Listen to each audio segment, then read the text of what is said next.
Hello అండి, this is doctor Lakshmi Sravani, MS obstetrics and gynaecology. Welcome to Wednesday's special tips list. ఈరోజు మనం ఒక ముఖ్యమైన విషయాన్ని తెలుసుకుందాం. అదేంటంటే, స్కాన్లో సబ్కోరియానిక్ హెమటోమా అని ఇచ్చారు మేడం, దీనివల్ల నా బిడ్డకి ఏమైనా ప్రమాదమా అని చెప్పి చాలామంది గర్భిణీ స్త్రీలు ఆందోళన చెందుతుంటారు.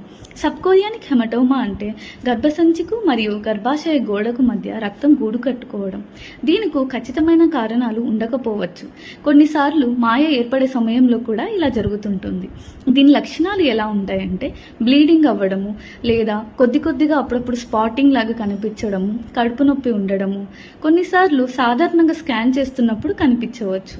మరి దీనికి ఏం చేయాలి మేడం అంటారా? బరువైన పనులు చేయకూడదు, మీ డాక్టర్ ఇచ్చినటువంటి టాబ్లెట్స్ అన్ని యూజ్ చేయాలి. రెగ్యులర్ ఫాలోఅప్ స్కాన్స్ అనేది చాలా ఇంపార్టెంట్. అధిక రక్తస్రావం అయినా లేదా తీవ్రమైన కడుపు నొప్పి వచ్చినా వెంటనే హాస్పిటల్కి వెళ్ళాలి. ముఖ్యంగా గుర్తుంచుకోవాల్సింది ఏంటంటే, సబ్కోరియానిక్ హెమటోమా ఉందంటే గర్భం పోతుందని కాదు. చాలా సందర్భాల్లో క్రమంగా తగ్గిపోయి ఆరోగ్యకరమైన గర్భధారణ కొనసాగుతుంది. Thank you.